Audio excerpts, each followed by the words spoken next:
Bonjour à tous, merci d'avoir accepté notre invitation à ce webinaire de présentation de l'Executive Master spécialisé Management d'unités stratégiques. L'objectif de cette session est de vous faire découvrir les bénéfices de cette formation diplômante qui permet à nos participants de renforcer leur leadership et leur capacité entrepreneuriale. Alors, ce webinaire, c'est aussi l'occasion de vous présenter les nouvelles évolutions du programme. Alors, je suis Christine Collomb, conseillère formation. Pour co-animer cette présentation, nous aurons avec nous Christopher Hogg, qui est professeur à HEC et qui est le directeur académique du programme. Nous avons aussi avec nous Angela Braga, programme manager de ce master qui suit les participants tout au long du programme. Et nous avons aussi la chance d'avoir avec nous aujourd'hui, ce matin, deux alumni, Olivier Guérino et Didier Lenormand, qui vont pouvoir partager avec vous leur expérience de cette formation. Voilà. Donc, voici pour les présentations. Je vous propose de commencer la présentation avec un peu d'histoire. Tout d'abord, fondée en 1881 par la Chambre de commerce et d'industrie de Paris, HEC est l'une des plus anciennes et des plus prestigieuses grandes écoles de commerce françaises. La mission d'HEC Paris est double, former une diversité de profils à haut potentiel rigoureusement sélectionnés et participer activement à la création de nouveaux savoirs en management.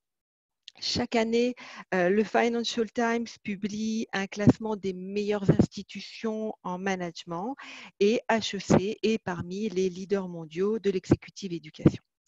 Depuis 9 mois, nous sommes classés depuis 9 ans, nous sommes classés parmi les 10 meilleures business schools en executive éducation dans le monde. Ce qui fait la renommée d'HEC, c'est aussi l'excellence de ses professeurs. Le corps professoral est au cœur de la création et de la diffusion des savoirs d'HEC. Forte de plus d'une centaine d'enseignants-chercheurs, la faculté mène des travaux de recherche dans toutes les grandes disciplines du management. Voilà, et si tu peux... Voilà. Alors, voici un focus sur les rankings de l'executive éducation via le Financial Times, Fortune Global, les The Economist, et notamment sur le réseau de l'Executive Community qui comporte plus de 7000 membres. Voilà. Alors, l'Executive Master Must est aussi une équipe avec Christopher Hogg, professeur à HEC et directeur académique du programme Must à Paris et à Nouméa. Claudine Chocteau, directeur associé de l'Executive Master et des certificats, et Angela Braga, que je vous ai déjà présenté, qui est programme manager et qui suit les participants tout au long du programme. Angela, si tu veux nous dire peut-être un petit mot tout de suite, te présenter.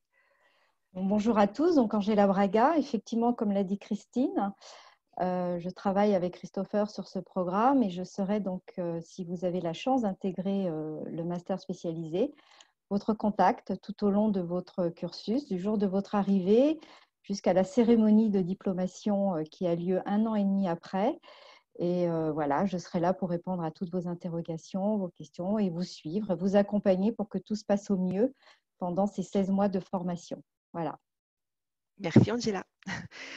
Alors, pourquoi faire un master spécialisé? Alors, c'est tout d'abord un diplôme en management accrédité par la Conférence des grandes écoles à destination de cadres, dirigeants, responsables fonctionnels ou opérationnels décidés à enrichir leur expertise et à renforcer leur expérience managériale. Chaque année, HEC forme plus de 8000 managers dans le monde entier.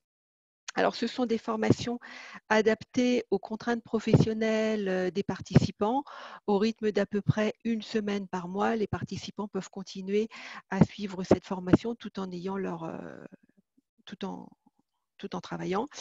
Le fait de faire un executive master spécialisé à HEC n'est pas anodin, c'est une expérience unique, mûrement réfléchie à un moment de sa carrière. Les participants sont là pour prendre de la hauteur, du recul, accéder à de nouvelles connaissances et réfléchir à de nouveaux projets au sein de leur entreprise ou à titre personnel.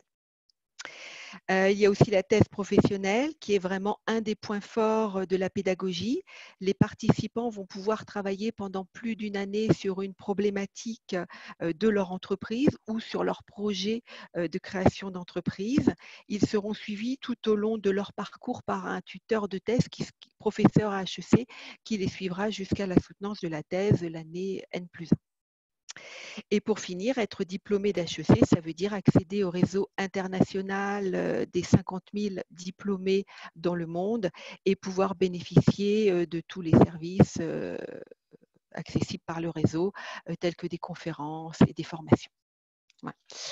Alors, les objectifs pour les participants qui suivent cette formation, donc bien sûr, pouvoir monter en puissance pour accéder à de nouvelles fonctions, et booster votre carrière, valider vos acquis appliqués sur le terrain et accéder à de nouvelles connaissances, de nouveaux outils à mettre en place dans vos unités, développer vos aptitudes de dirigeant par une approche transversale et généraliste de l'ensemble de votre business unit et améliorer votre leadership et vos capacités à agir sur vos réseaux de partenaires internes et externes.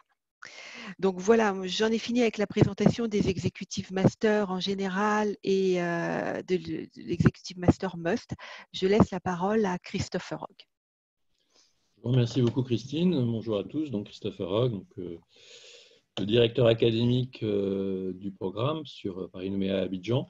L'objet du directeur académique, c'est de vérifier que le contenu pédagogique soit en accord avec les objectifs de chaque participant, parce que rentrer dans un programme, c'est un engagement assez fort pour vous en termes de temps, un engagement financier aussi. Donc on doit s'assurer que vos objectifs que vous avez en entrant correspondent bien aux délivrables que vous aurez, puisque un programme de master, la grande particularité, c'est que ce n'est pas un produit, c'est vous qui nous intéressez et c'est comment vous allez évoluer.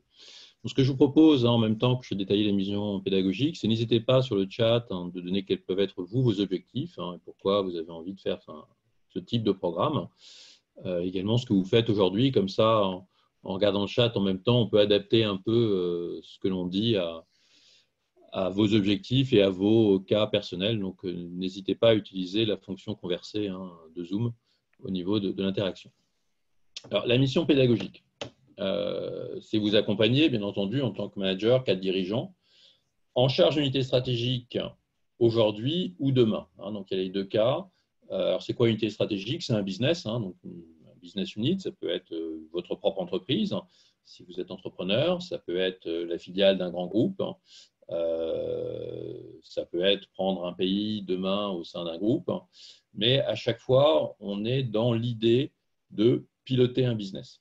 Voilà, donc, c'est un programme qui s'inscrit vraiment dans cette ambition et chaque prof qui va intervenir lors du programme vous mettra toujours dans les chaussures d'un dirigeant. Donc, quelle que soit d'ailleurs la taille du business, on peut avoir au sein des participants, des dirigeants qui vont avoir des tailles de business très différentes, que ce soit en nombre de personnes, que ce soit en intensité capitalistique. Donc, ça peut être de la petite entreprise à des filiales de 500 personnes. Mais dans chaque fois, l'idée, c'est vous pilotez un business et on vous met dans la peau d'un dirigeant. Donc, vous l'êtes déjà ou à moyen terme, vous avez envie de l'être. A contrario, on n'est pas trop dans l'objet d'être dans la holding d'un grand groupe. Ce n'est pas l'objet, c'est-à-dire qu'on va par exemple regarder la stratégie, on va regarder quelle est la stratégie d'un business, on ne va pas regarder forcément est-ce que vous décidez d'investir dans tel ou tel endroit, donc un portefeuille d'activité.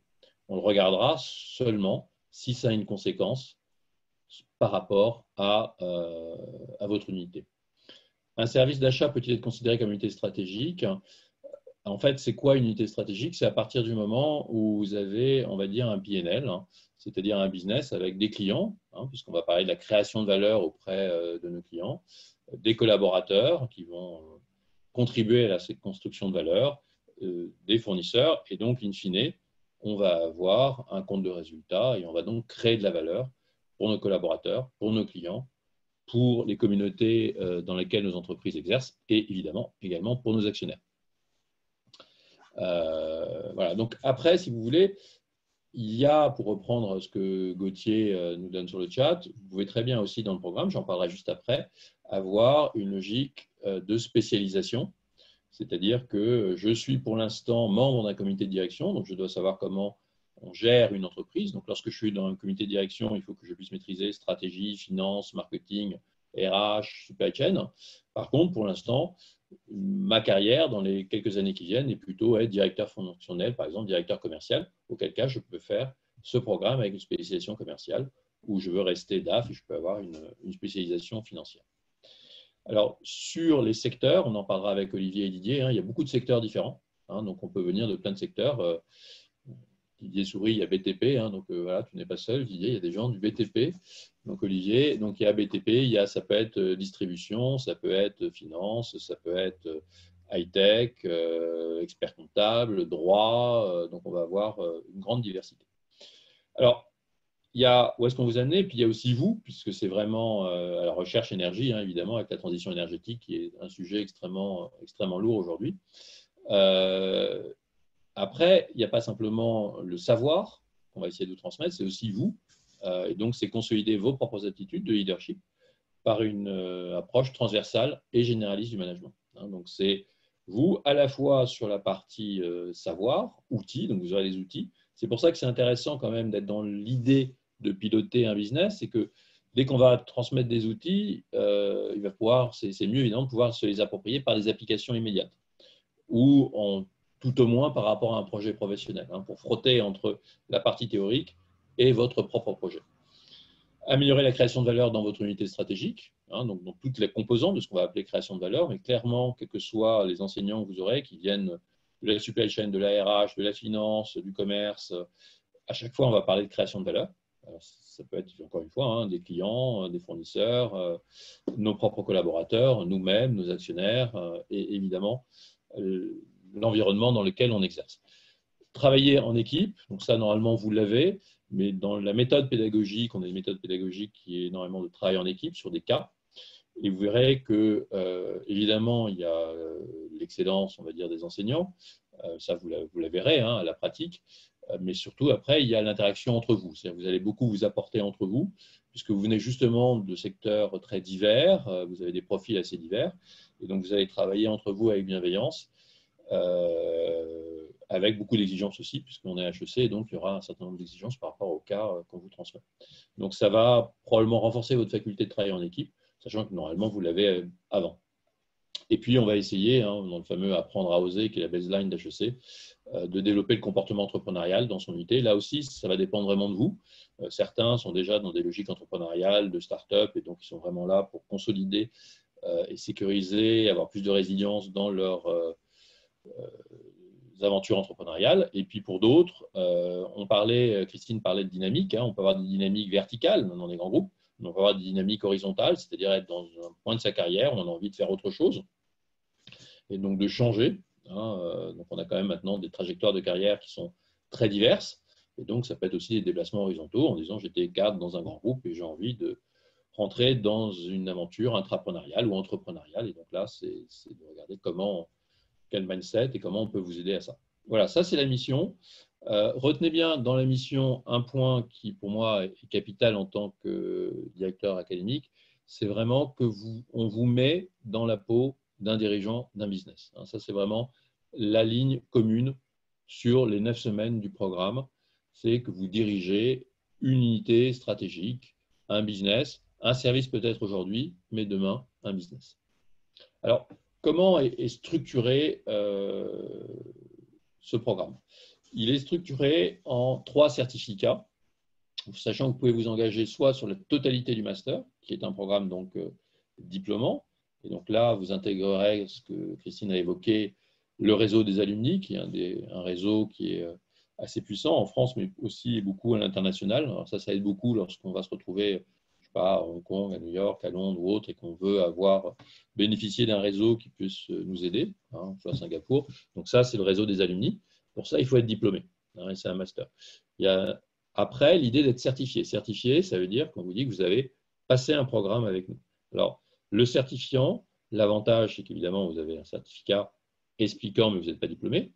Mais qu'après, une fois que j'ai fait un certificat, il est ce qu'on appelle capitalisable, c'est-à-dire que vous pouvez utiliser le certificat que vous avez fait, et après 3 certificats, vous pouvez candidater à un programme diplômant. Donc, le certificat peut devenir diplômant.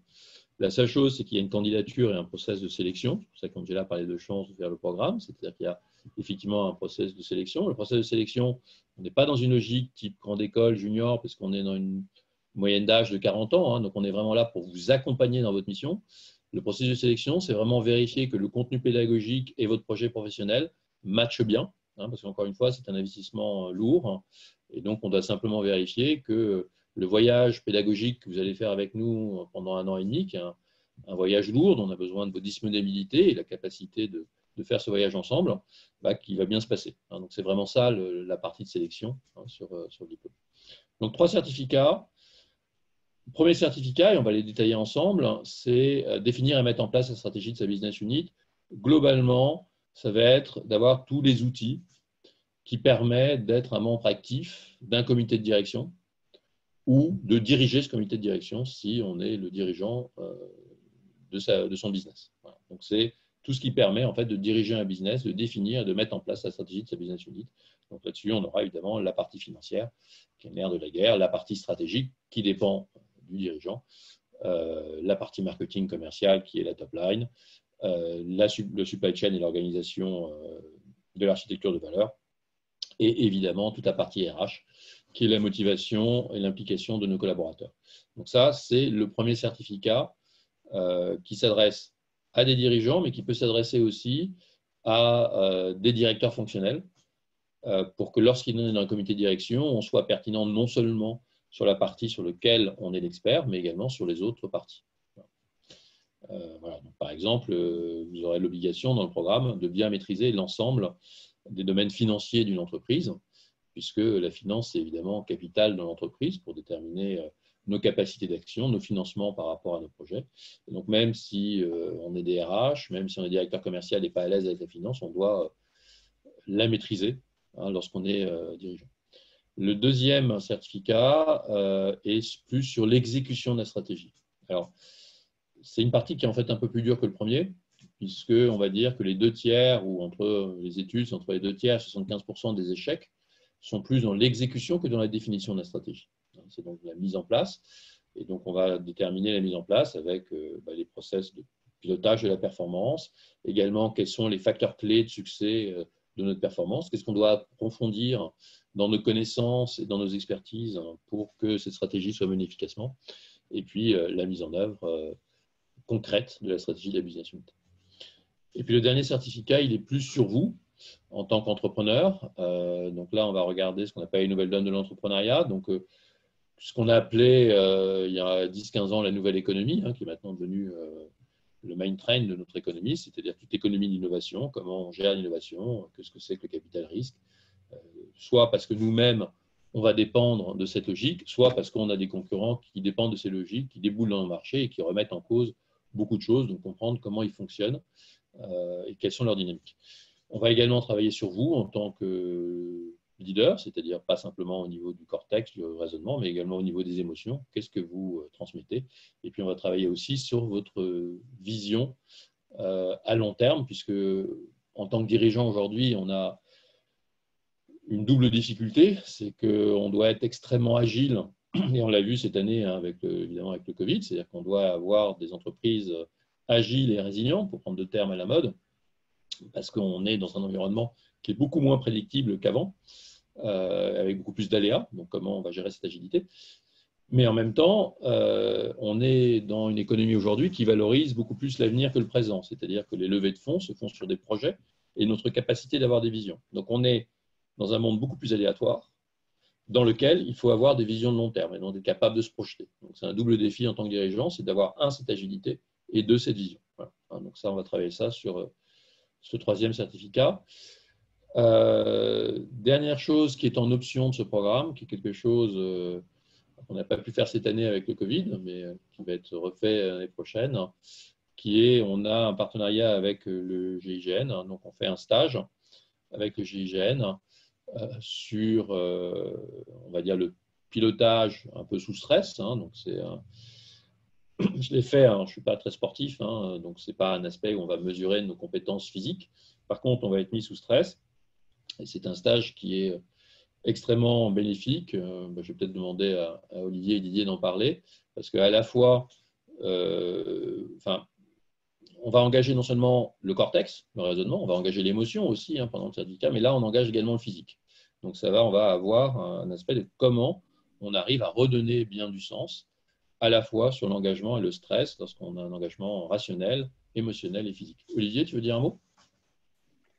Oui, effectivement, c'est concrètement ce qu'ont pu vivre des comités de direction à l'arrivée du Covid, où effectivement, comment un comité de direction réagit sous une pression forte, comme il y a pu y avoir dans le cadre de cette situation et de cette crise sanitaire. Donc, clairement, on est face à ça, comment on arrive à souder les équipes, comment on arrive à gérer les émotions, à engager, à maintenir une cohésion. Donc, c'est vrai que c'est des situations qu'on ne vit pas forcément tous les jours, mais c'est intéressant. On se découvre aussi, quelque part, durant ce stage. Donc, c'est vraiment un plus. C'est une mise un peu en situation d'éléments qu'on peut aborder, effectivement, dans le cadre du module de leadership. Alors, je ne sais pas à quel moment, du coup, se prévoit ce stage maintenant, mais c'est vrai qu'en tout cas, ça concrétise un certain nombre de choses. Donc, c'est une expérience à vivre. Didier, tu veux en dire un mot ? Oui, comme le dit Olivier, oui, tout à fait, une belle expérience. Arriver à garder une clairvoyance, on ne peut pas en dire plus sur cette expérience, mais arriver à garder une clairvoyance et une cohésion d'équipe et une prise de décision, des décisions parfois stratégiques lors de ce stage.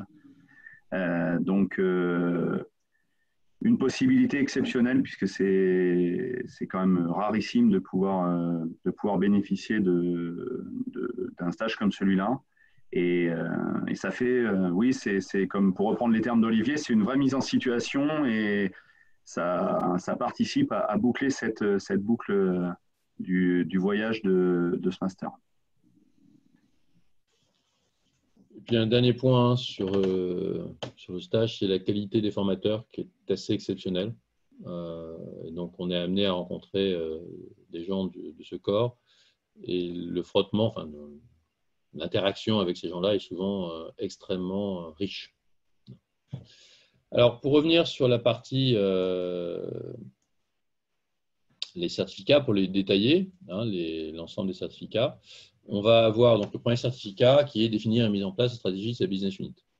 Donc encore une fois, l'idée là est vraiment d'avoir une approche transverse. Donc Didier par exemple était DAF, donc on a parti sur la finance, mais donc là il était plus à l'aise, peut-être moins sur d'autres, mais là il était plus à l'aise.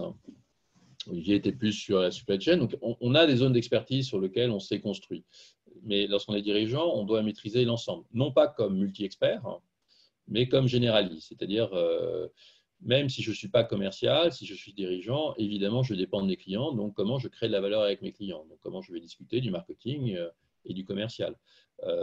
Clairement, je suis dirigeant, il faut que j'ai un plan d'investissement, donc comment je regarde mes capacités d'autofinancement, comment je regarde mon haut de bilan, comment je regarde mes capacités d'autofinancement, quels sont mes ratios, est-ce que j'ai décliné une stratégie, il faut déterminer après, au niveau des comptes de résultats, si la stratégie qu'on a mise en place donne bien les résultats prévus, s'il y a des écarts, comment on corrige les écarts.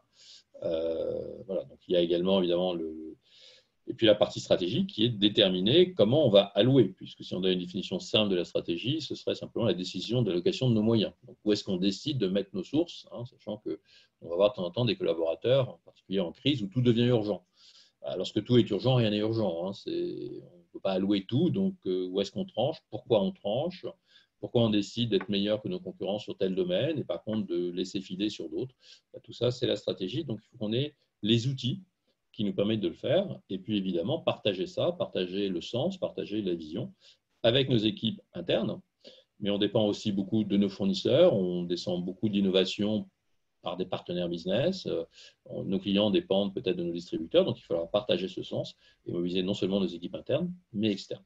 Et puis avec une organisation en réseau qui peut être complexe, qui est formée par des flux physiques aléatoires, difficiles, des flux informatiques, comment on va mettre une supply chain qui est résiliente par rapport à cet ensemble. Donc ça, on est vraiment dans la mise en place transverse, où à chaque fois, en fait, on va avoir des intervenants qui ne vont pas essayer de vous transformer en expert, mais qui vont essayer de vous rendre simple et intelligible chaque domaine pour qu'en tant que dirigeant, je puisse être capable de décider pour mon entreprise. Olivier, Didier, si vous voulez partager un peu sur cette première phase, qui était vraiment une phase assez rationnelle de partage sur la transversalité. Oui, effectivement, ce premier module remet quelque part en ordre un certain nombre de notions qu'on a pu acquérir tout au long de notre carrière, puisqu'on arrive tous avec 10-15 ans derrière nous quand même, où on a pu comme ça capter certains éléments tout en se spécialisant. Et là, on remet un petit peu en ordre ces notions-là. Donc, ce programme et ce module, moi, je trouvais, m'a aidé à avoir un regard plus clair sur les différents enjeux, à la fois de la stratégie, finance et un peu plus tard exécution. Au-delà des outils, voilà, ce qui est nécessaire, c'est de se réapproprier ces automatismes.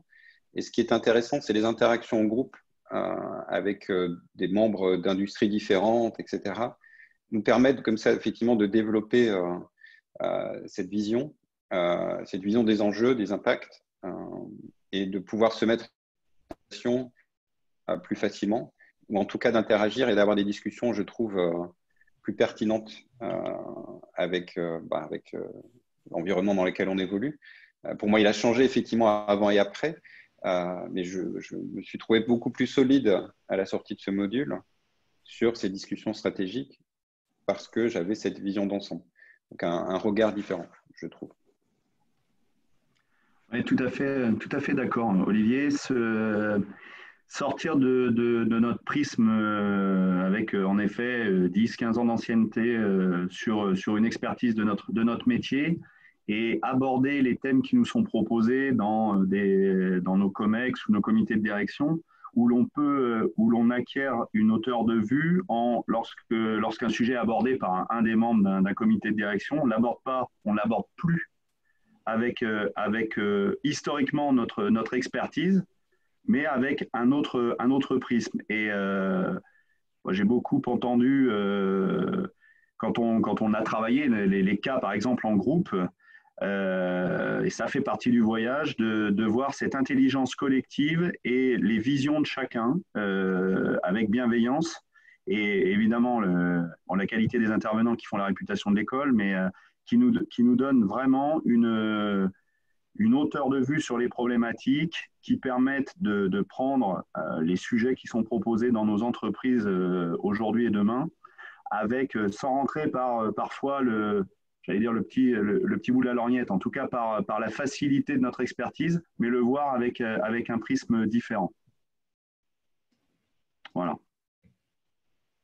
Merci Didier, merci Olivier. L'élément, dans les interventions d'Olivier et Didier, ce qui est important, c'est vraiment l'interaction entre vous par rapport à ça, et particulièrement sur ce certificat qui est transverse, où ça aussi peut-être nous aider à mieux piloter nos comités de direction, c'est-à-dire à bien comprendre les échanges entre les différents directeurs fonctionnels et opérationnels, et savoir comment, à travers ces échanges, on peut créer plus de valeur, parce que Didier disait, ou Olivier, l'intelligence collective qui peut être créée par rapport à ça.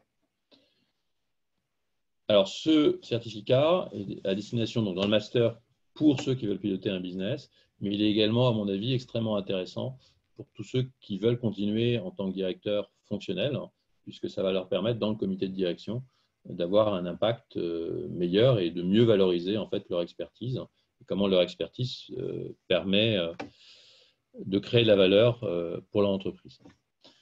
Après, on va rentrer dans une deuxième logique qui est la logique donc, du pilotage. C'est donc la mise en œuvre de la stratégie.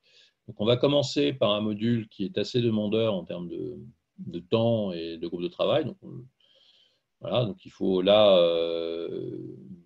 voilà, il est un peu plus fatigant, on va dire, comme module, parce qu'il est un peu plus tendu. Pourquoi on fait ça? Pour une raison simple, c'est que souvent, dans la stratégie, on a un peu plus de temps pour réfléchir. Dans l'exécution, on est plus charrette, il y a plus des contraintes qui arrivent. Donc, comment on fait lorsqu'on manque de temps, lorsqu'il y a plein d'aléas qui n'étaient pas prévus, comme cette année, à continuer à exécuter et éventuellement à lever le nez du guidon en disant bah, si je continue à exécuter comme ça, on va dans le mur. Donc, il faut peut-être revoir la stratégie, il faut revoir quels sont les écarts, où est-ce qu'on en est. Donc là, on est vraiment sur un module qui est qu'est-ce que c'est que la performance, comment on la pilote, comment on gère les écarts, comment on partage ces écarts au sein d'une équipe, puisqu'on est dirigeant, donc qui est responsable de quoi, comment on coordonne et on motive une équipe de direction par rapport au pilotage de sa stratégie. Donc ça, c'est vraiment un module qui est assez fort par rapport à ça. Le module 5, je vais revenir juste après, ce sont des électifs d'approfondissement. Donc, ce sont des formats un peu particuliers, qui sont des formats de 2 jours, où on va avoir un intervenant qui va faire un focus sur un domaine, une expertise, un enjeu qui est extrêmement important pour vous, votre carrière professionnelle ou pour votre entreprise. D'accord ? Donc, je vais vous donner quelques exemples des électifs, mais on va dire que pour piloter sa stratégie, c'est des points d'expertise que je dois être amené à approfondir. Et puis après, on va avoir une dernière approche, un dernier module, où on va revenir sur l'idée du business plan pour bien déterminer la stratégie, dire j'ai mon business plan, comment il est arrêté. Et puis après, on va faire ce qu'on appelle un serious game, donc un business game, c'est-à-dire qu'on va faire un business game, on en a déjà fait un dans le module 1, mais là on est en marketing, que j'anime, qui est face à un algorithme. Là, on va le faire en interactif, c'est-à-dire que chaque équipe va piloter un business et donc va avoir 2 enjeux, l'enjeu de comment on se met d'accord au sein de ce business pour exécuter la stratégie qu'on a définie ensemble, et puis après, comment cette stratégie est résiliente et réagit avec la stratégie des autres groupes, puisqu'on va être sur le même marché. On peut très bien avoir une très bonne stratégie, mais cette stratégie est peut-être inconciliable avec la stratégie d'un confrère qui a une stratégie agressive sur le même point que nous. Donc, c'est comment on s'adapte aux stratégies des autres. Donc là, c'est un peu de théorie des jeux, c'est comment on interagit les uns par rapport aux autres. Les électifs, juste pour reprendre, ça c'est des exemples, c'est donc sur 2 jours. On les change chaque année en fonction de l'évolution des enjeux managériaux de vos différentes entreprises. Donc, on va avoir stratégie digitale, la supply chain comme levier de pilotage en environnement multicanal, enfin tout ce qui est omnicanalité, l'intelligence collective et collaborative, donc puisque l'innovation est devenue vitale dans nos entreprises, comment on la génère et on la favorise, réenchanter l'expérience client offline à l'heure de digital. Bon, ça va être particulièrement vrai en 2021, où on va essayer de refaire un peu de offline après le Covid. Le management des talents, et donc déjà comment on recrute des talents, comment on les garde, pas simplement des hauts potentiels, mais qu'est-ce que c'est qu'un talent. Data-driven stratégie et big data, donc ça c'est tout ce qui est la gestion des data, l'intelligence artificielle et l'exploitation des data. Quelque chose qui ne change pas, c'est la conduite du changement, puisqu'on a des business models qui sont en perpétuel mouvement. Donc comment on fait en sorte que ce soit vécu par nos collaborateurs de façon positive et de façon moteur, et pas avec des freins, et pas avec stress, puisqu'on peut avoir beaucoup de burn-out et de désengagement pour des mauvaises conduites du changement. Tout ce qui est price, costing et attributs, tout ce qui est éthique et compliance, donc on parle de sens, et puis aussi d'éthique, là c'est beaucoup pour les jeunes générations, même les générations plus âgées, et puis il y a aussi la compliance, les risques que l'on peut prendre si jamais à des moments on a des équipes qui se comportent pas correctement. Alors c'était en fait un électif qu'on a mis en place sous la demande de participants, puisque lorsqu'on est dirigeant et si on devient responsable pénalement, donc on peut se poser un certain nombre de questions par rapport à ça. Et donc, c'est un sujet qui est à la fois un sujet de sens et de valeur, mais qui est un sujet aussi juridique. Management à distance des équipes dispersées, donc ça, c'est d'actualité avec avec tout ce qui est télétravail, et puis enfin intelligence artificielle, réalité sans artifice. Donc, voilà, ce sont des sujets qui peuvent être des sujets importants pour vous par rapport au pilotage de votre activité. Olivier, Didier, est-ce que vous voulez partager sur ces 3 modules? Il y en a un en particulier qui vous a marqué, sur lequel vous avez envie de partager avec nos participants. Ouais. Le plus significatif et le plus marquant reste effectivement le module sur l'exécution, le pilotage. Tu parlais effectivement de temps. Dans ce module-là, c'est vraiment là où on apprend à gérer le temps, à faire au mieux avec le temps qui nous est donné. Je trouve que c'est une très bonne mise en situation de l'apprentissage académique que l'on voit en amont, avec une certaine réalité terrain qui est simulée, mais qui est proche du réel quand même, où il y a une nécessité de travailler en groupe, donc un travail d'équipe nécessaire, prioriser, se répartir, déléguer, comment est-ce qu'on gère tout ça pour délivrer le meilleur contenu. Et ça nous confronte aussi, je trouve, à nos forces et faiblesses, en termes de connaissances, surtout financières en plus, certains ratios, ça permet aussi toujours de se calibrer, je trouve. Ça, c'est un bon module. Après, effectivement, dans les électifs, bon, il y a du choix. Donc, ce qui est bien, c'est que ça permet de spécialiser en fonction du parcours, d'approfondir un peu plus, d'être en plus petits groupes, plus petits comités, donc d'aller plus loin dans les échanges. Voilà, donc un bon équilibre, mais voilà, ce que j'en retiens, c'est vraiment la gestion du temps et puis la mise en pratique de passer du côté un peu cérébral à la main. Oui, Christopher, sur ces électifs, il y a toujours plusieurs. On n'est pas nécessairement toujours avec des gens de sa promo ou c'est ça. Donc ça, c'est bien aussi parce que ça permet également, puisqu'on l'aura fait auparavant, ça permet vraiment d'appliquer rapidement justement ce travail en groupe et cette capacité à vite comprendre les interactions des uns et des autres et lorsque les cas se présentent, puisque c'est quand même relativement à la carte, donc il y a vraiment des sujets divers et très intéressants, ça permet de croiser encore de nouveaux profils qui, comme nous, avons fait le choix de cette aventure, que l'on ne connaît pas nécessairement. Donc, c'est bien, c'est en petit groupe. Donc, je me rappelle aussi de ça. Ça a été l'occasion encore de voir d'autres ouvertures d'esprit et d'autres façons d'appréhender les problématiques et les sujets très concrets qui sont posés durant ces 4 jours. Alors pour reprendre ce que Didier vient d'évoquer, en fait, on a effectivement comme population ceux qui suivent le master direction commerciale et marketing qui nous rejoignent, donc qui suivent les électifs. On a également la population qui est à Abidjan, qui suit le master, qui suit également les électifs, et la population de Nouméa. Donc on a un apport de diversité à la fois culturelle, internationale et puis fonctionnelle, puisque c'est des thèmes en fait qui vont intéresser évidemment tous ces programmes. Le dernier certificat, là on va travailler un peu plus sur vous. Donc, on a la première base, c'est vraiment de la méthode, d'avoir les outils qui permettent de diriger. La deuxième base, c'est l'exécution, c'est le contrôle qui nous permet de non seulement imaginer ce futur, mais le faire advenir. Et la troisième, c'est qu'est-ce que ça a comme sens pour vous et qu'est-ce que ça veut dire. Donc là, on va aborder 3 choses. On va regarder d'abord l'entrepreneuriat. Et développer l'esprit entrepreneurial au sein de son entreprise. Alors là, on a pris un parti pris, qui est un parti pris pédagogique. C'est que, on va dire, il y a 10-15 ans, on distinguait nouvelle économie et ancienne économie. Là, on essaie d'expliquer que les deux se sont rejoints parce que l'impératif d'innovation est toujours là. Alors, ça se rejoint, mais en même temps, lorsqu'on est une start-up, on est quand même une entreprise particulière, puisque la phase initiale, il n'y a pas de chiffre d'affaires. Par exemple, si on regarde la partie financière, il n'y a pas de compte de résultat puisque vous n'avez pas de top line. Vous n'allez pas avoir les mêmes ratios. En revanche, c'est comment, au début, vous utilisez le cash, comment on fait des levées de fonds, qu'est-ce que ça veut dire, quelles histoires on raconte. Et donc, il va falloir construire des business plans, les vendre à des investisseurs, et puis après, les mettre en œuvre.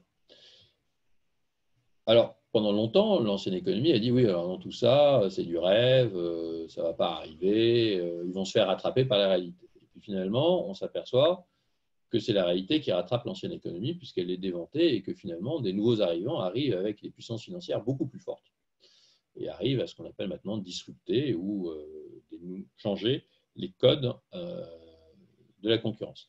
Donc il faut bien comprendre pourquoi on a ça aujourd'hui et qu'est-ce qui fait que les plus grosses entreprises aujourd'hui sont les entreprises qui n'existaient pas il y a un certain temps, moi il y a 3 dizaines d'années, 3 décades.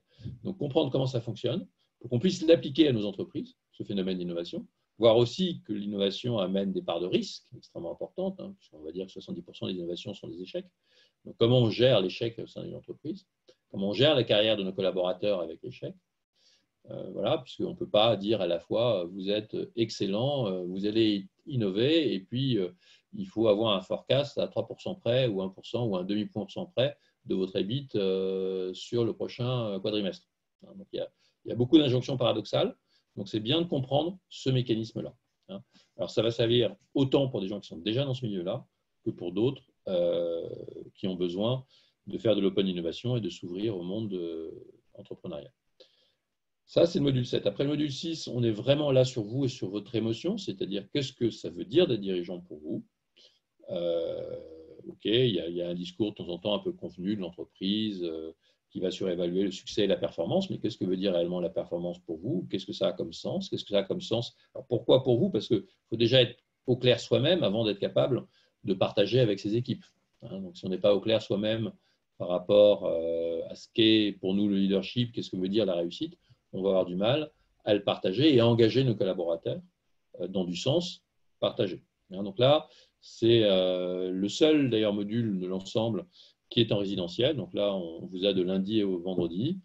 Et sauf cas exceptionnel, vous êtes obligé de rester sur le campus pendant l'ensemble de ces journées. Alors justement, parce qu'on va travailler un peu plus sur vos émotions et sur vos interactions. Et puis, dernier module, qui conclut la part pédagogique du programme, c'est un module sur les enjeux et les perspectives, donc pour construire les visions, que ce soit la compréhension de la Chine, qu'est-ce qu'est l'entreprise, quels seront les nouveaux enjeux des entreprises demain, quels sont les enjeux géopolitiques, les transformations économiques. Donc tout ça, ce sont des éléments qui nous permettent d'établir une vision. Didier, Olivier, si vous voulez rajouter un mot sur le dernier module, sur le dernier certificat, sur le certificat dans sa globalité ou sur des modules qui vous ont plus impacté. Alors, effectivement, il vient complémenter l'ensemble du parcours, surtout l'aspect entrepreneurial, puisqu'on peut avoir l'entrepreneurial, mais de l'intrapreneuriat aussi. De plus en plus, c'est le cas, les grandes sociétés ont ce besoin, de quelque part, d'avoir cette réflexion un peu indépendante et de se protéger par rapport à l'évolution de leur business model, etc. Donc, c'est vrai que ça donne certains codes complémentaires par rapport à cette réflexion. Un cheminement, comme tu disais, différent par rapport à une logique d'évolution plutôt traditionnelle. Donc, ça, c'est vrai que c'est très complémentaire. Ça permet de se projeter un peu et puis de se sortir du cadre que l'on a vu depuis le début du programme. Et le leadership, voilà, une expérience, comment dire, riche en émotions. C'est vraiment en une semaine, c'est très intense. Ça permet de resserrer certains liens, ça permet aussi de pousser il y a un côté créatif là-dedans que l'on cherche. Il y a un élément du dirigeant de prendre un peu de hauteur, d'avoir cette vision un peu différente, comment engager, comment diriger ses équipes. Donc ouais, deux éléments très complémentaires à l'ensemble du programme. Oui, c'est bon, le voyage du Must, il va, enfin, en tout cas pour moi, je trouve qu'il est allé crescendo et ce certificat, et je pense particulièrement au module 6, mais le module 7 et 9, bien évidemment, sont aussi hyper intéressants. Mais en effet, il y a une partie de travail introspectif. Quand on est dirigeant, on reste pas moins des hommes et des femmes. avec au fond de nous des questions que parfois on se pose ou on refuse de se poser, de ces véritables objectifs personnels ou les finalités que l'on souhaite se donner. On fait un parcours, on s'inscrit à un executive master où on prévoit une évolution de sa carrière. Et finalement, oui, c'est durant notamment cette semaine, c'est toutes ces questions, ces émotions que l'on partage sous différentes façons, que l'on peut-être pas qu'on trouve des réponses, mais en tout cas, on creuse maintenant on travaille sur le soi, et c'est important aussi de mêler le poste de dirigeant à la personnalité de chacun et les finalités que l'on veut se donner, en se parlant envers soi-même avec sincérité. Donc, super certificat. Enfin, tous, ils sont tous super, mais celui-là est particulier puisqu'il touche à soi-même. Voilà. Merci du partage, Didier, sur les parties d'émotion, même si de temps en temps sur Zoom, ce n'est pas forcément facile de voir l'émotion traverser nos écrans. Donc voilà, un peu les trois modules, les trois certificats sur lesquels on est. Ce sont trois certificats, on va vous demander de vous engager. Et on le voit à travers les témoignages d'Olivier et Didier, c'est des engagements personnels. C'est-à-dire que ce n'est pas, encore une fois, une formation, ça se consomme, certes, mais ce n'est pas un produit de consommation courant puisque c'est vous qui vous engagez et on est là pour vous aider dans votre projet professionnel. Donc, ça demande beaucoup d'engagement de votre part. Et donc, on va s'engager sur l'ensemble des dimensions, les dimensions de performance, les dimensions de rationalité, les dimensions d'émotion, physique de temps en temps avec le stage du GGN. Mais on va essayer de vous faire un voyage pour que vous sortiez enrichi et plus armé par rapport à la suite de ce que vous voulez donner à votre carrière. Alors, on peut très bien rentrer avec un projet, ce qui est dans le cas dans l'entretien du master, on va partager sur votre projet. Il peut arriver aussi que pendant le cours de ce voyage pédagogique, votre projet change un peu à travers le travail que vous allez faire. Voilà. Donc ça, c'est l'objectif de ce master. Encore une fois, ce n'est pas simplement de vous donner du contenu, c'est de vous aider, vous, en tant que dirigeant, à vous accomplir, et puis non seulement vous, bien sûr, mais vos collaborateurs et votre écosystème, que ce soit encore une fois vos clients, vos fournisseurs et l'environnement dans lequel vous êtes. Donc voilà à peu près l'ensemble. Il y a la possibilité aussi, ce que j'évoquais au début, de faire un certificat de spécialisation, c'est-à-dire que si vous n'êtes pas sûr d'être dans les 2-3 ans, de piloter un business et que vous voulez continuer dans une direction fonctionnelle, ou aussi parce que c'est finalement une direction fonctionnelle où vous dites que vous apporterez le plus de valeur ou que vous vous épanouissez le mieux, à ce moment-là, on peut très bien faire le certificat 1 et le certificat 2, et puis après un certificat de spécialisation, que ce soit en marketing digital, en direction commerciale, en business process management, en finance ou finance 1 ou finance 2. Donc là, vous pouvez revoir avec Christine ce que c'est que finance 1, finance 2. Voilà, ça c'est un niveau, on va dire, de niveau et d'expertise sur lequel vous êtes. La timeline du programme, donc normalement, on le fait en continuant de travailler, en règle générale. Donc on a 4 jours par mois sur 9 modules, avec un module de 5 jours qui est le module entrepreneuriat, et un module qui est sur 4 jours, mais qui est du lundi midi au vendredi midi, et qui est en résidentiel, qui est le module sur le leadership. Et au total, il y a à peu près 350 heures de cours. Ça, c'est la semaine type. Donc, alors, la semaine type, c'est des semaines lourdes. Donc, c'est 8h30 à 2h30, de 13h30 à 17h30. Donc, il y a 8 heures de cours. Et puis après, il y a des ateliers le soir, ateliers sur la thèse, sur lesquels je vais revenir.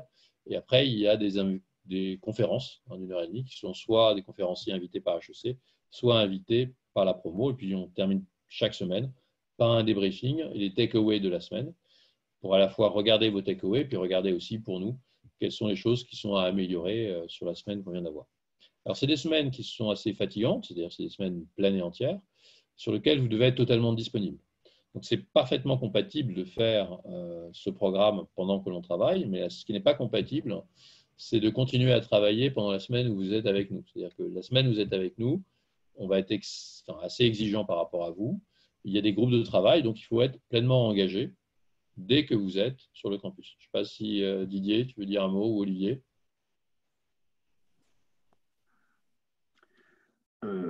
Oui, il faut en effet être complètement consacré à cette semaine-là. De toute façon, on est emmené, hein, et parfois on emmène nos camarades, ou on est emmené par nos camarades de toute façon pour être bien concentré sur les sujets.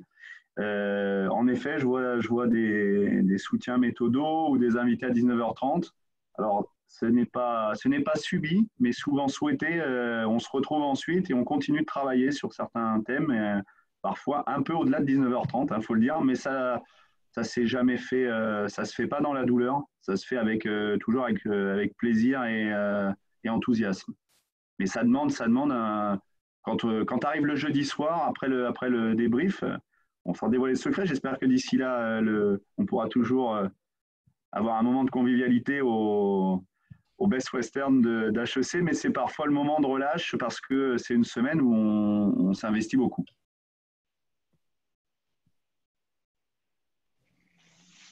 Oui, je confirme. Je confirme et je pense qu'on en prend très vite conscience je pense, dès la première semaine de cette nécessité de se plonger. Je pense que quand on fait ce choix et cet engagement, et quand on est face à la qualité des intervenants, des professeurs, quelque part, c'est un juste retour des choses que de s'y consacrer à 100%.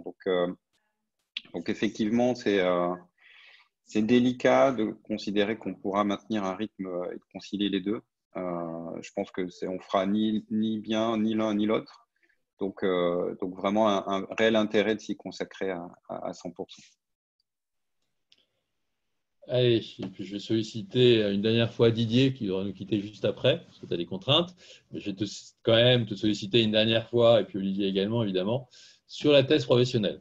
Donc la thèse professionnelle, c'est un point extrêmement important. Vous rentrez avec un projet, on va parler sur l'entretien. Donc là, c'est uniquement sur la partie master.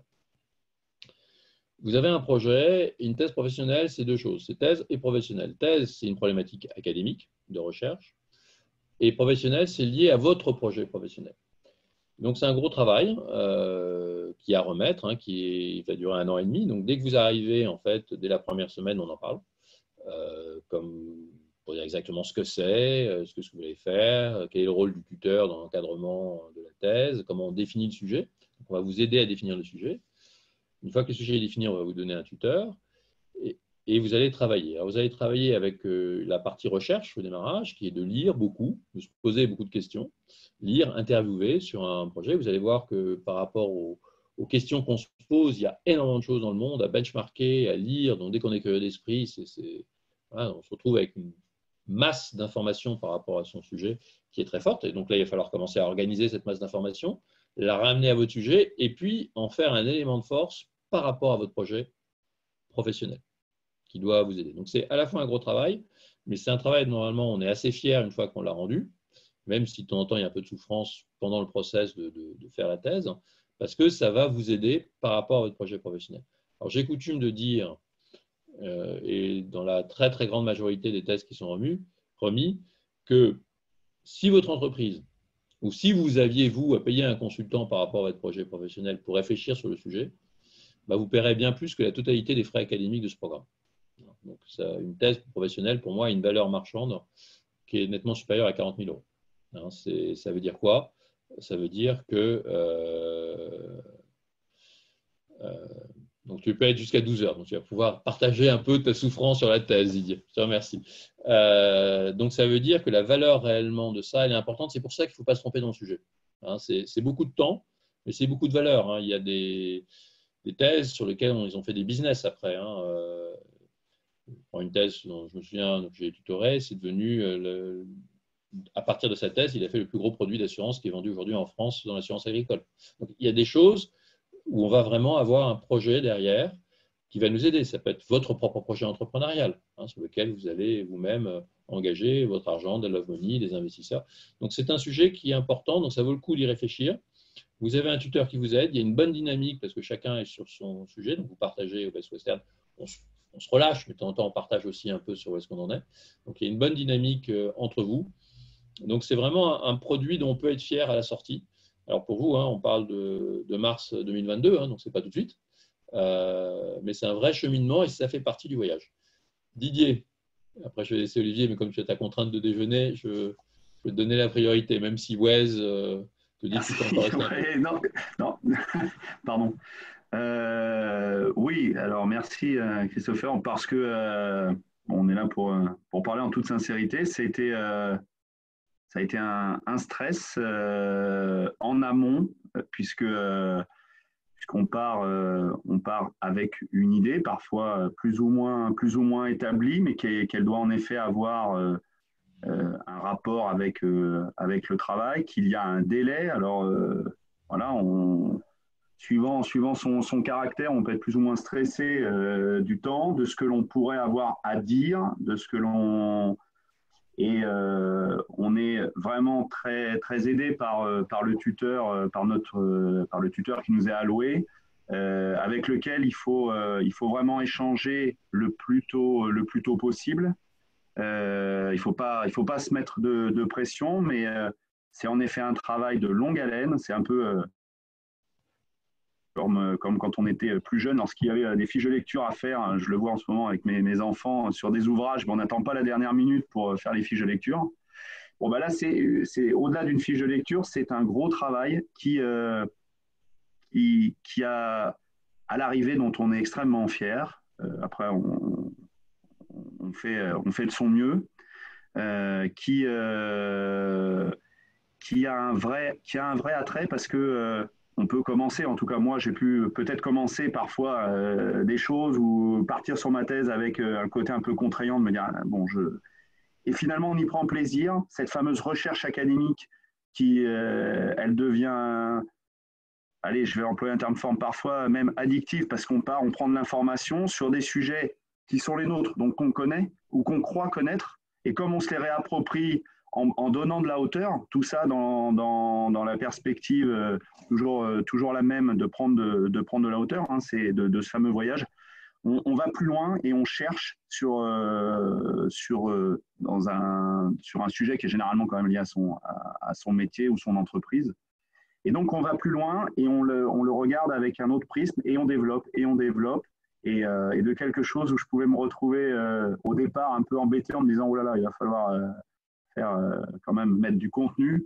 Et non, on y trouve du contenu, on y trouve de la pertinence et on y apporte Et notre expérience n'est qu'un plus parce que je pense que les gens ici que vous êtes, qu'on ne voit pas, mais que j'imagine, sont des gens qui ont déjà une certaine expérience professionnelle et c'est un vrai plus. Donc, voilà, c'est un bel exercice qui nécessite de s'y prendre tôt, de ne pas se mettre la pression et en se donnant du temps et partager son stress et ses anxiétés avec son tuteur. C'est vraiment une belle expérience et à la fin, c'est une vraie aide à la décision ou tout au moins à la prise d'auteur sur une problématique posée dans son entreprise. Voilà. Donc, superbe aventure. Et merci Christopher, un merci particulier. Olivier ? Je pense que Didier, effectivement, a bien restitué d'un point de vue de l'intérieur quand on a vécu cet exercice. Non, je pense qu'effectivement, il faut se poser les bonnes questions tôt, parce que c'est pas toujours évident de trouver un sujet. Honnêtement, c'est pas facile.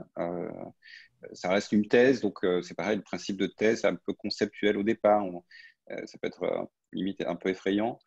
Et puis, toujours démarrer devant une feuille blanche, c'est jamais un exercice facile. Donc, on ne sait pas forcément comment l'aborder. Mais c'est vrai qu'après, quand la mécanique s'enclenche, quand on commence à creuser, effectivement, je rejoins le côté un peu addictif de creuser, de chercher des lectures, on fait des découvertes, on ne le voit pas de la même manière. Et puis, je pense que plus on en découvre et plus on se dit qu'on en connaît finalement peu. Donc voilà, honnêtement, c'est vrai que c'est un très bon travail. Ça demande de la synthèse, un appris de synthèse, une méthodologie. Et effectivement, le tuteur, ne pas hésiter à solliciter le tuteur du mieux que possible pour que voilà, on en tire profit. Ok. Juste un dernier point, puis après je vais redonner la main à Christine sur les procédures de candidature. Il y a un élément d'évaluation.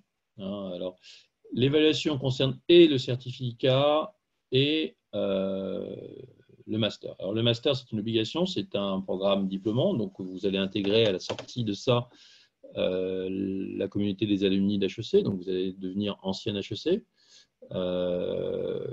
Et donc là-dessus, c'est un diplôme qui a une reconnaissance et donc il doit être noté. Et donc, comme tout diplôme universitaire, chaque module est comme un UV et doit être sanctionné par une note supérieure à 10. Voilà. Donc et puis, il y a la thèse. Donc, il y a, on va dire, aujourd'hui, un nombre de points à avoir, qui est à peu près 5 par module, qui fait 45, et 30 points pour la thèse. Donc, il y a des notes. Alors, l'idée, c'est qu'in fine, on amène tout le monde à l'obtention de son diplôme. Donc, c'est assez rare qu'on perde une personne. Si on perd une personne, c'est qu'il y a un vrai sujet de décrochage, qui peut être un décrochage personnel, il y a des aléas. Et donc, après, on essaie de réaménager les choses. Ça peut être aussi des maladies. Donc, voilà. Donc, une fois que vous rentrez, l'idée, c'est de vous amener à la diplomation. Mais pour le faire, il y a quand même besoin d'engagement. Donc, lorsque Didier et Olivier parlaient de la thèse, il y a un peu de la saine souffrance, mais il faut travailler sur les devoirs. Et aussi, alors ça se fait assez naturellement parce que vous allez être tous motivés par la même chose. Et donc, comme on travaille en groupe, par exemple, si on est un cas, évidemment, si tout le monde a bien préparé un groupe et travaille dessus et qu'on l'a fait un peu moins, rapidement, on ne se sent pas très bien. Donc, on se met à niveau de l'exigence des autres. Et puis, vous êtes à HEC, et HEC a une certaine exigence, voilà, une exigence tout à fait bienveillante, mais qui est quand même présente. Donc, il y a un système d'évaluation sur l'ensemble. Lorsque vous êtes en certificat, vous l'avez aussi. Alors, pour une raison simple, donc il n'y a pas la thèse, c'est que les certificats sont encore une fois capitalisables. C'est-à-dire que pour une question de temps, pour une question financière, vous dites je ne peux pas faire le master d'un coup sur une année, et donc je veux l'étaler. Et donc, à partir de ce moment-là, si on veut pouvoir capitaliser sur certificat, il faut qu'après, il y ait une note attachée au certificat pour qu'il soit capitalisable, que je puisse l'utiliser dans un programme diplômant. Donc, c'est pour ça que l'ensemble des participants sont soumis au même système d'évaluation, soit en tant que certifiant, soit en tant que diplômant, par rapport à ça. Christine, je vais peut-être donner… Alors, on peut reprendre des questions, on restera un peu. Je vais peut-être libérer à minimum Didier, parce que je ne veux pas que… Voilà. Oui, pardon, je vais être contraint de vous quitter. Si, en tout petit dernier mot, vraiment des intervenants, évidemment,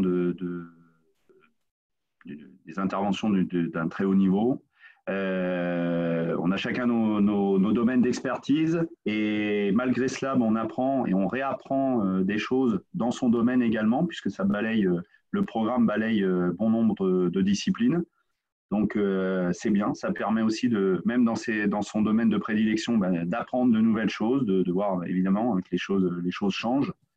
Des rencontres, de très belles rencontres. On s'enrichit vraiment de nos camarades. On a tous de belles personnalités et souvent quand même de beaux CV. On se rend compte que tous, on a des choses à partager, des expériences à partager. On s'en enrichit grandement. On garde des contacts, un réseau important. Et là, c'est quand même très, très agréable. On reste en contact et on reste en contact par amitié au-delà du réseautage professionnel. Donc, il y a un vrai enrichissement. Et puis une équipe qui prend soin de ses étudiants tout au long de ce parcours, parce que c'est quand même 1 an et demi. Et on est véritablement porté pour ne se concentrer qu'à tout ça, qu'à bien prendre tous ces enrichissements, tous ces enseignements, et qu'ils soient techniques, qu'ils soient sur le papier ou qu'ils soient dans la salle. Voilà. Donc, merci encore et à très bientôt. J'espère bientôt au rang des alumni. Voilà. Au revoir. Merci Didier. Oui, alors moi je vais reprendre sur vous expliquer les critères d'admission. Alors pour faire ce master, donc il vous faut une expérience professionnelle d'au moins 3 ans avec le statut de cadre et un diplôme de niveau Bac+4. Sachant que vous pouvez, si vous n'avez pas ce niveau, il y a toujours des possibilités de dérogation si votre profil nous intéresse. Donc dans ce cas-là, c'est nous qui faisons la dérogation, mais nous ne pouvons prendre que 30% de participants avec dérogation par promotion. Donc si vous avez besoin justement d'une dérogation, il faut quand même être dans les premiers à s'inscrire parce que voilà, au fur et à mesure que nous avons des nouveaux participants, nous pouvons avoir des places pour des participants avec dérogation. Donc voilà pour les prérequis. Le processus d'admission, donc tout d'abord un entretien avec moi qui dure à peu près 1 heure où on va parler de vos projets, enfin voir si votre profil correspond bien au profil des autres participants. Suite à ça, si je vous encourage à candidater, je reviens vers vous et je vous envoie votre dossier de candidature que vous allez remplir en ligne. Dans ce dossier, vous avez une partie avec des informations sur vous, votre CV, etc. Mais aussi, vous avez des essais à rédiger. Et là, c'est très important. Dans ces essais, on vous demande vraiment d'être ambitieux dans vos projets, bien mettre en valeur tout ce que vous savez faire, tout ce que vous avez mis en place et parler de vos projets. Voilà, c'est vraiment là-dessus que vous allez être jugé pour votre candidature. Lorsque votre dossier est totalement rempli, il est transmis au directeur académique du programme qui va décider si vous êtes admissible ou non. Si vous êtes admissible, vous passez en comité de sélection. Donc, comité de sélection, c'est 3 personnes, le directeur académique du programme, un alumni, la programme manager.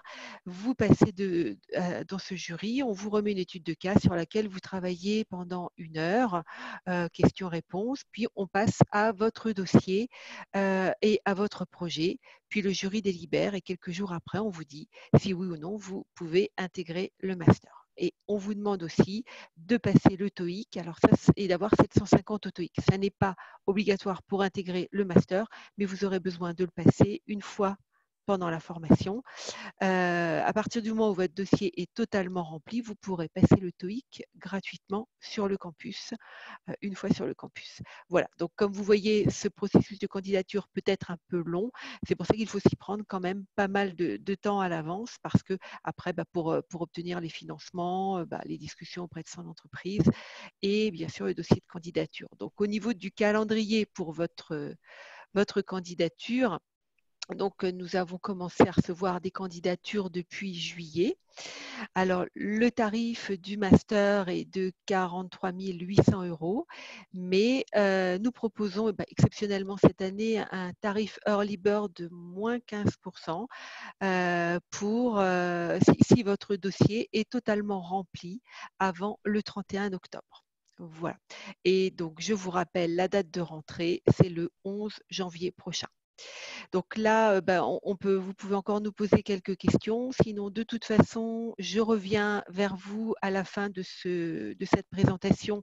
Je reviens vers vous tous pour vous proposer un entretien pour qu'on puisse discuter de votre projet et voir si vous êtes intéressé pour lancer un processus de candidature. Voilà, donc là, si vous voulez nous poser quelques questions, mais de toute façon, je reviens vers vous dès lundi.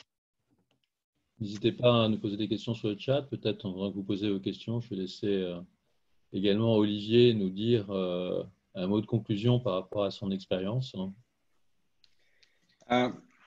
Oui, une conclusion très positive.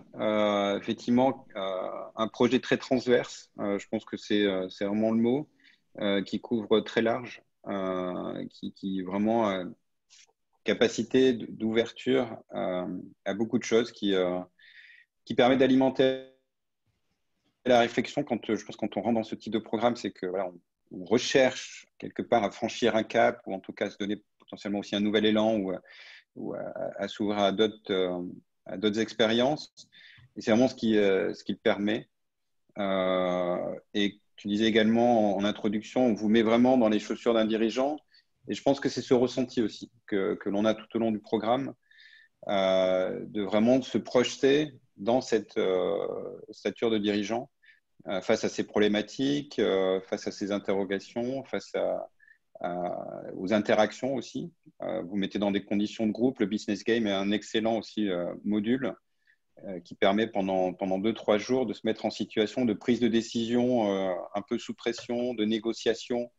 Vraiment, c'est un mélange très riche et qui, encore une fois, pour moi, en tout cas, alimenter ma réflexion sur ce que je voulais en faire après et ce qui a permis aussi de réorienter, en tout cas, ma carrière qui était très orientée en pharma et en supply chain vers quelque chose de plus diversifié. Voilà. N'hésitez pas, merci la chronique pour l'ensemble. Attendez, Stéphanie.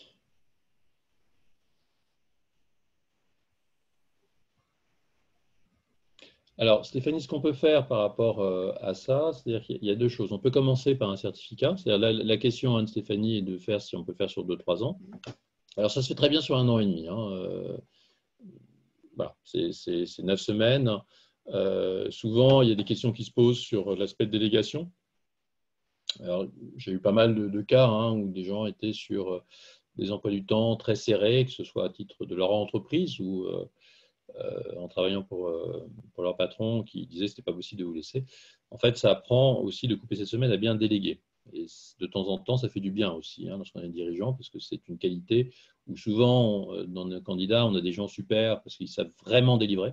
Je parle un peu pour les plus jeunes. La moyenne d'âge est 40 ans. Mais je parle là pour un peu plus jeune, lorsqu'on est au début des trentenaires, on a des gens vraiment très très bons au niveau du délivrable, mais qui ont besoin d'apprendre à lâcher prise et à déléguer, ce qui est aussi un élément du dirigeant. Donc, premier élément, 9 semaines où on arrive à dégager le temps, c'est faisable, mais c'est vrai que ça doit demander la capacité de déléguer et faire confiance à ses équipes, de reprendre en partie les choses lorsqu'on n'est pas là. Maintenant, si c'est une contrainte lourde, évidemment, on peut le faire en plusieurs fois, en 2 ans ou 3 ans, en commençant par le certificat. Donc là, on commence par le certificat. L'idéal est de commencer par le module, le certificat 1. Ça peut être aussi le certificat 2, mais je pense que ça a plus de sens pédagogique de commencer par le certificat 1. Donc, on fait le certificat 1, et puis après, on peut capitaliser l'année suivante. Voilà. On peut aussi faire 2 certificats et capitaliser l'année suivante. Donc, ça, c'est à discuter avec Christine, mais pédagogiquement, c'est tout à fait faisable. Il y a des avantages et des inconvénients à le faire. L'avantage, c'est que vous allez avoir 2 promos. Vous allez passer et vous allez rencontrer donc ça permet d'avoir un réseau plus étendu. Le désavantage, c'est que dès que vous quittez votre promo, normalement, c'est un moment un peu triste parce que vous avez vraiment envie de continuer. Très souvent, ce qui arrive, c'est que des gens commencent par le certificat et disent « j'aimerais immédiatement pouvoir capitaliser », ce qui n'est pas toujours facile puisqu'il y a un entretien avant. Je ne sais pas, Stéphanie, si j'ai répondu. Alors, est-ce qu'il y a besoin, ça dépend du financement Nganga, le financement. Alors, s'il y a un financement de l'entreprise, par exemple, on a une contrainte, il faut que la thèse professionnelle soit en accord avec l'entreprise pour que l'ensemble ait un sens. D'autant plus qu'on a vu que la thèse professionnelle valait probablement pour l'entreprise le coût de la formation. Ça, c'est une réalité. En revanche, nous, on a un lien avec vous, Intuitive Personnel, en tant que participant.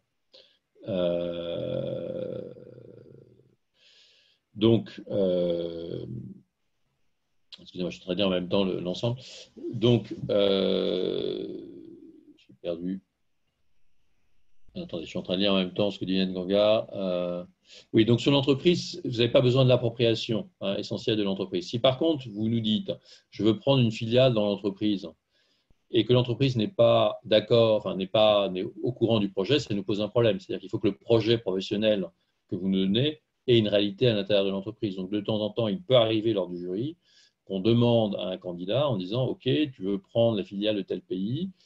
Il faudrait à ce moment-là que l'entreprise nous dise que ça se passe bien pour pas qu'on vous forme sur quelque chose qui ne soit pas concret. Mais si, par exemple, vous êtes dans une entreprise, vous avez un projet entrepreneurial ailleurs, il n'y a pas besoin de l'accord de votre entreprise pour faire une formation. Après, ça peut être sur vos jours de congé, c'est vos éléments de négociation avec votre entreprise. Je ne sais pas si j'ai rendu Nganga, si j'ai bien répondu à la question, parce que j'étais un peu diverti en même temps. Stéphanie, OK. Magid?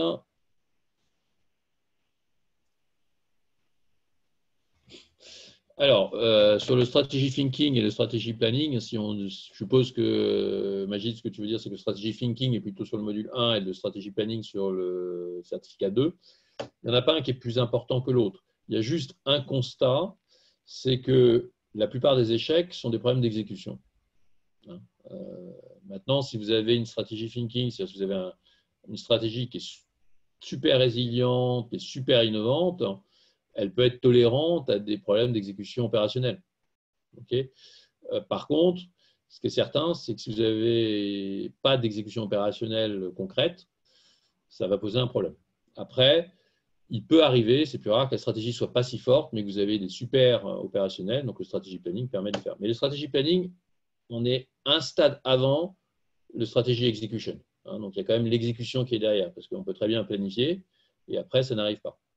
Alors, là-dessus, faites attention, parce que les modèles anciens de grandes entreprises où j'avais un strategy thinking, un strategy planning, un strategy execution qui étaient sur du long terme, avec des aspects hiérarchiques, verticales qui descendent, ont tendance à manquer d'agilité aujourd'hui. Donc, il faut aussi revoir la façon dont vous planifiez la stratégie.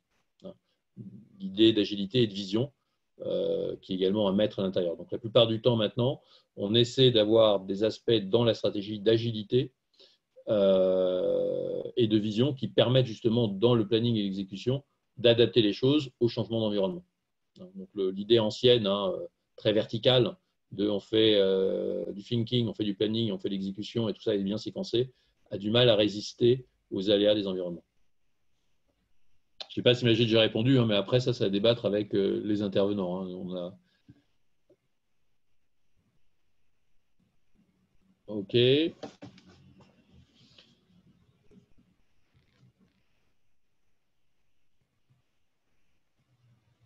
Alors,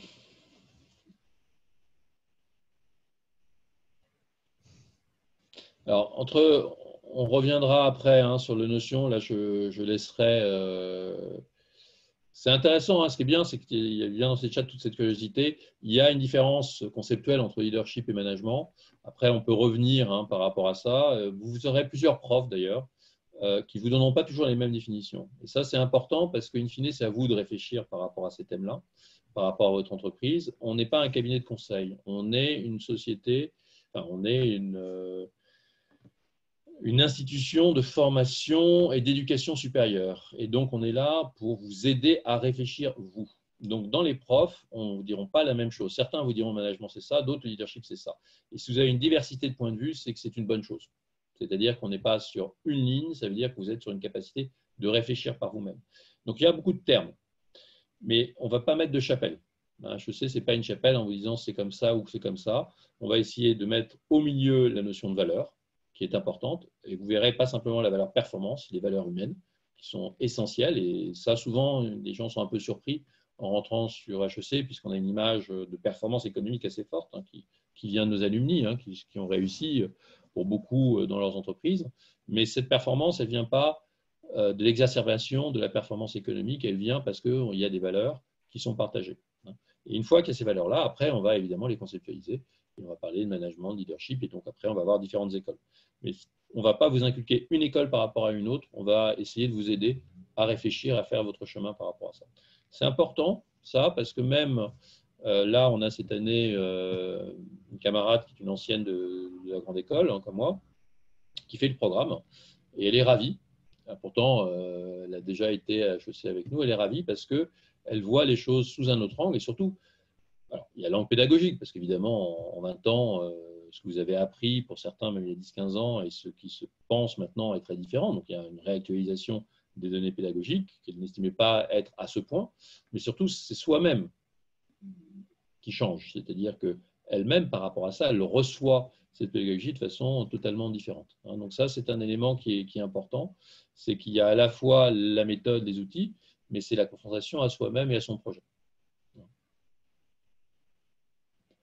OK, si vous avez une dernière question.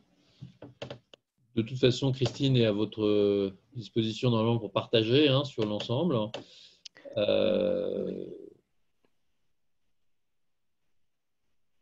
vois que Majid, Il y aura plein de discussions en classe par rapport à ça, entre organisation, management, leadership. Donc là, ne t'en fais pas, il y a beaucoup d'aspects par rapport à ça et chacun viendra avec ses propres questions. Vous verrez aussi qu'en fonction du domaine d'organisation dans lequel vous êtes, vous n'avez pas les mêmes questions. Parce que pour certains, par exemple, vous êtes sur des sociétés avec forte intensité capitalistique. Il y en a qui étaient dans l'énergie.